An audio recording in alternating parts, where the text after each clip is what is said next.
TET ఎగ్జామ్లో కానీ ఎస్జిటిలో కానీ అలాగే స్కూల్ అసిస్టెంట్లు ఏ లాంగ్వేజ్ అయినా సరే గ్రూప్స్ అయినా సరే మెథడాలజీ అనేది మెయిన్ రోల్ ప్లే చేస్తుంది. మెథడాలజీలో 16 మార్క్స్కి వస్తాయి, 32 బిట్స్ వస్తాయి. అయితే వీటిలో విద్యా విలువల నుంచి 4 మార్కులు అంటే 4 ప్రశ్నలు వస్తూ ఉన్నాయి.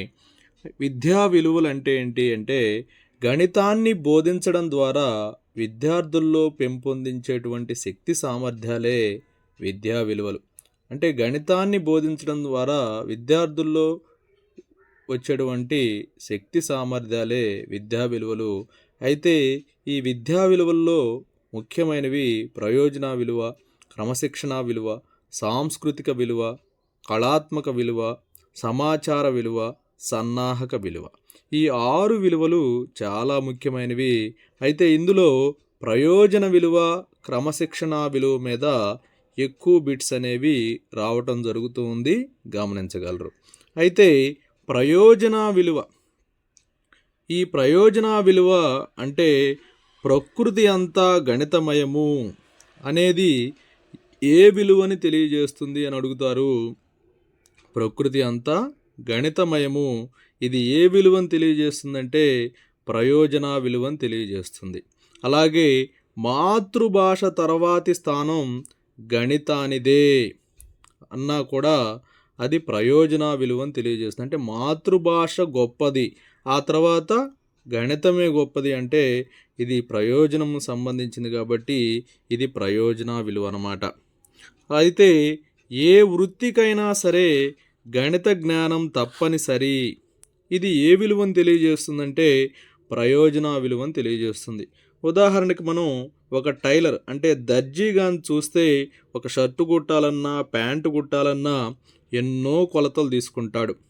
అలాగే వడ్రంకి కూడా చెక్క పని చేసేవాడు కూడా కొలతలతోటి మంచాన్ని కానీ టేబుల్స్ని కానీ చేయటం జరుగుతుంది. సరైన కొలతలు పాటించకపోతే ఆ టేబుల్ ఎగుడు దిగుడుగా ఉండటం జరుగుతుంది. కాబట్టి టైలర్స్కైనా వడ్రంకైనా ఏ వృత్తి చేసే వాళ్ళకైనా సరే గణిత జ్ఞానము తప్పనిసరిగా అవసరము. ఏ వృత్తికైనా గణిత జ్ఞానం తప్పనిసరి. ఇందులో ఏ విలువ దాగి ఉందంటే ప్రయోజన విలువ అని చెప్పి చెప్తాం. అయితే ఏ శాస్త్రాన్నైనా సరే, ఏ శాస్త్రమైనా సరే ఖచ్చితత్వాన్ని పొందాలంటే గణిత నియమాలని పాటించాలి. అయితే దీనికి ఫ్రాన్సిస్ బేకన్ ఒక డెఫినేషన్ చెప్పాడు. సకల శాస్త్రాలకు మూలము ద్వారము వంటిది గణితం అని చెప్పి అన్నాడు. సకల శాస్త్రాలకి మూలము ద్వారము వంటిది గణితము అని తెలిపింది ఎవరు అని గతంలో ఇచ్చారు ఫ్రాన్సిస్ బేకన్. ఇది ఫ్రాన్సిస్ బేకన్ ఇచ్చినటువంటి నిర్వచనం అన్నమాట. అలాగే పంచవర్ష ప్రణాళికలు ఏ విలువని తెలియజేస్తాయి అని అడుగుతారు. పంచవర్ష ప్రణాళికలు అన్నీ కూడా ప్రయోజన విలువని తెలియజేస్తాయి. అలాగే దేశ బడ్జెట్ రూపొందించాలన్నా, రాష్ట్ర బడ్జెట్ అయినా, ఇంట్లో గృహిణి కూడా బడ్జెట్ వేసుకుంటుంది ఎంత అనేది, ఇవన్నీ కూడా ప్రయోజన విలువల్ని తెలియజేస్తాయి.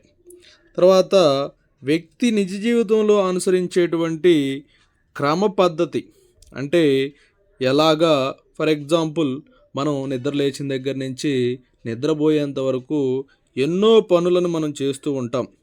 అయితే ఒక క్రమ పద్ధతిలో పనులని అనుసరించాలి అంటే గణిత పఠనం ద్వారానే వస్తుందన్నమాట. కాబట్టి వ్యక్తి నిజ జీవితంలో అనుసరించేటువంటి క్రమ పద్ధతి గణిత పఠనం ద్వారానే వస్తుంది. ఇది ప్రయోజన విలువకు సంబంధించినటువంటిది అన్నమాట. అలాగే ఒక దేశాభివృద్ధి అనేది ఆ దేశ ప్రజల గణిత జ్ఞానం మీదే ఆధారపడి ఉంటుందన్నమాట. దేశాభివృద్ధి అంటే ఒక దేశం అభివృద్ధి చెందాలంటే ఆ దేశ ప్రజలు గణిత జ్ఞానాన్ని బాగా కలిగి ఉన్నట్లయితే ఆ దేశము అభివృద్ధిలో ఉంటుందని అర్థం అన్నమాట. అయితే ఈ ప్రయోజన విలువకు సంబంధించి నెపోలియను ఒక నిర్వచనాన్ని ఇచ్చాడు. ఏంటంటే అది వ్యక్తి గణిత సేవలు మరుపురానివి. దేనికి?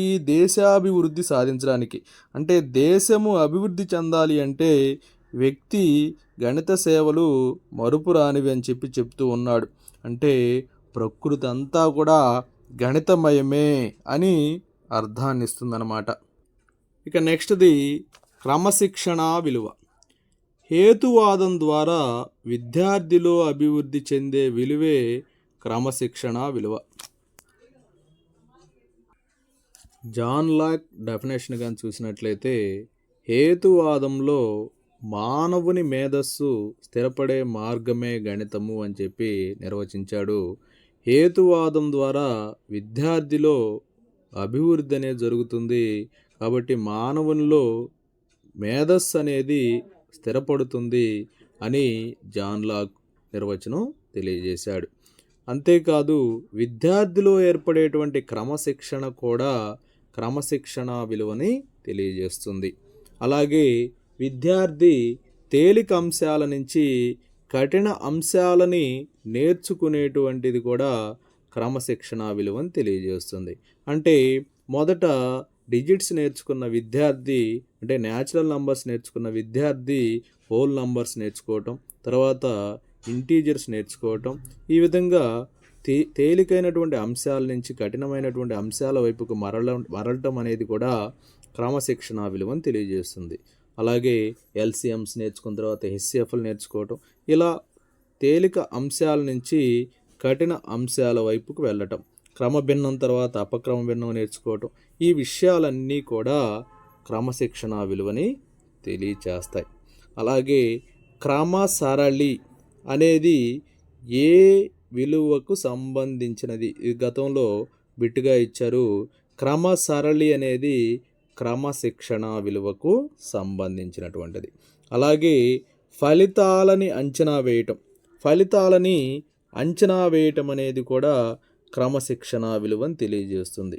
అంటే ఉదాహరణకి ఫర్ ఎగ్జాంపుల్ 21 టెన్స్ అన్నారనుకోండి, వాడికి తెలియపోయినా సుమారుగా 200 అబోవ్ ఉంటుంది అని అంచనా వేసి చెప్పటం, ఇలాంటివి ఫలితాలని అంచనా వేసేవన్నీ కూడా క్రమశిక్షణ విలువని తెలియజేస్తాయి.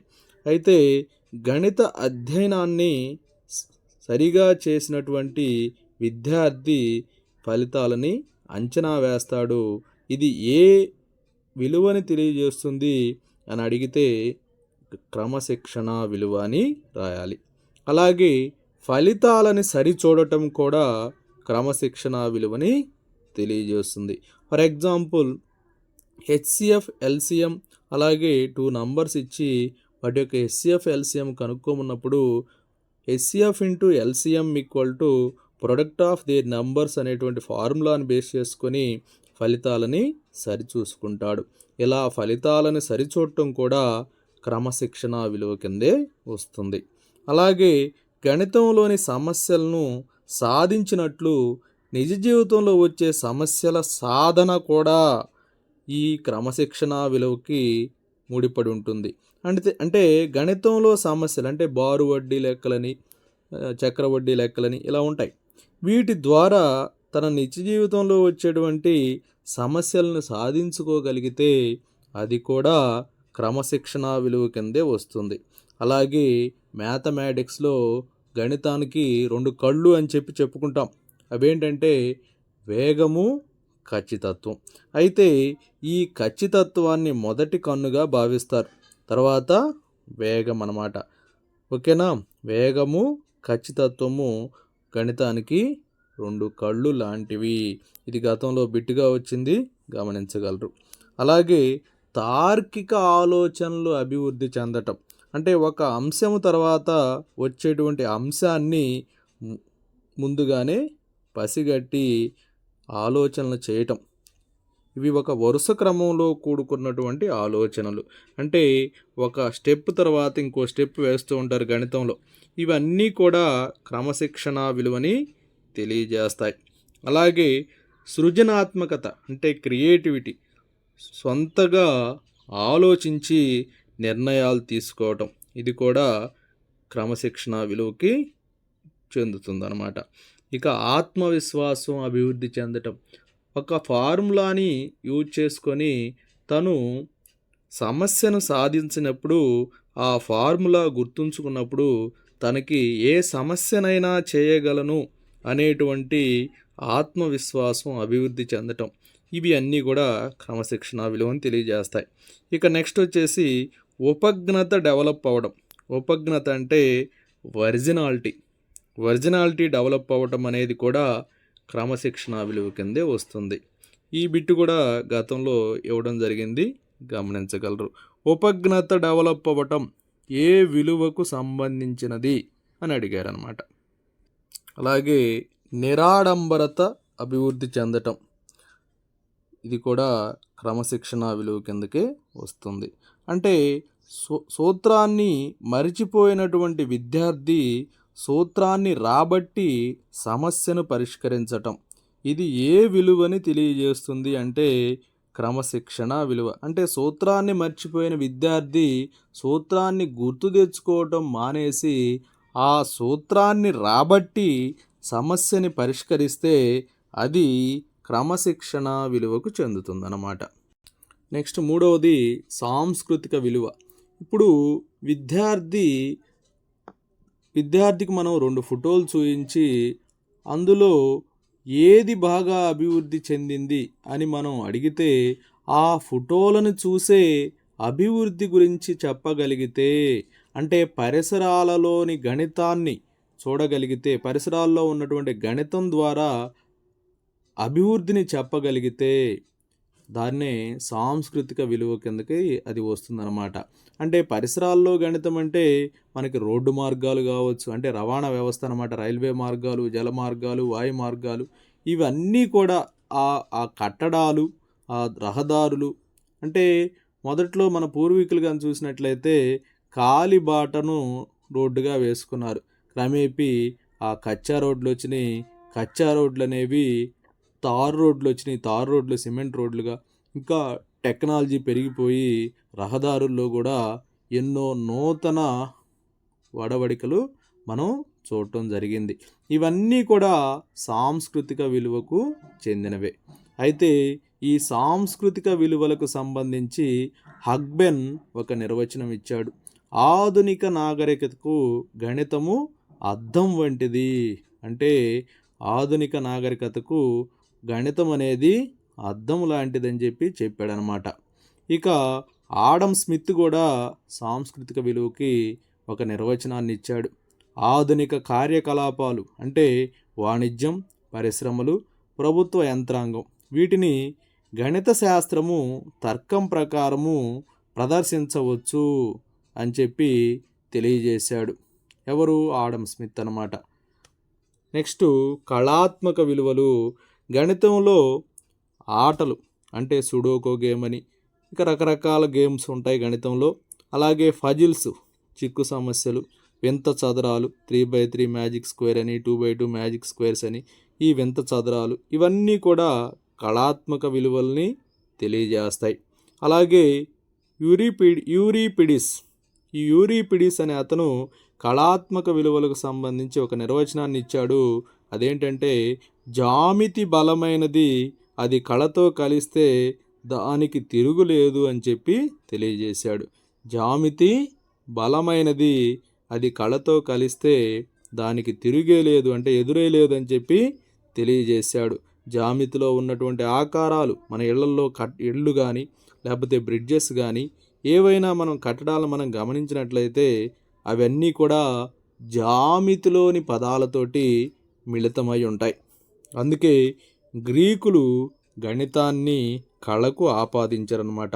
గణితాన్ని కళకు ఆపాదించినది ఎవరు అని గతంలో ఒక బిట్ ఇచ్చారు. ఎవరంటే గ్రీకులు.